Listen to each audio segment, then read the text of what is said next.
ఆమెను బలవంతంగా లాక్కొని వెళ్ళి దూరంగా ఆల్మోస్ట్ ఒక 100 yards అవతల పెట్టుకొని ఉన్న ఒక కార్లోకి ఆమెను తీసుకొని వెళ్ళి ఆ కార్ని మళ్ళీ ఒక ముగ్గురు ఎస్కార్ట్ చేసుకుంటూ తీసుకొని వెళ్ళి ఆమెని కొట్టి బలవంతంగా బండిలో పెట్టుకొని ఇండికా కార్ యొక్క నంబర్తో అది మనకు టోల్ గేట్ క్రాస్ అయినట్టు నిజామాబాద్ సైడ్ వెళ్ళినట్టు ఇమ్మీడియట్గా మనము కెమెరాస్ ద్వారా ట్రేస్ చేయడం జరిగింది.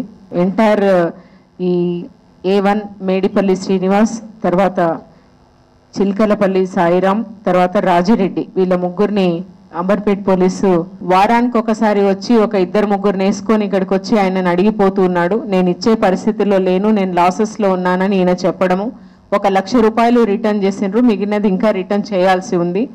ఈ ప్రాసెస్లో ఎంత మేము ఫోర్స్ పెట్టినా ప్రెషర్ పెట్టినా అతను తిరిగి ఇవ్వటం లేదు అని, అతను లేని టైంలో రావడము కావాలని, అతను లేడని తెలుసు, కాకపోతే కన్ఫర్మేషన్ చేసుకొని ఆమెను ఏదైనా కిడ్నాప్ చేసి కొంచెం ఫోర్స్ చేస్తే ఇస్తారన్న ఉద్దేశంతో వీళ్ళు ఒక 3 అసోసియేట్స్ని జమ చేసుకొని అతను రావడం జరిగింది. ఖచ్చితంగా it's a serious thing. Wear ever there is huge amounts of interest collection and all that, we will definitely take it seriously.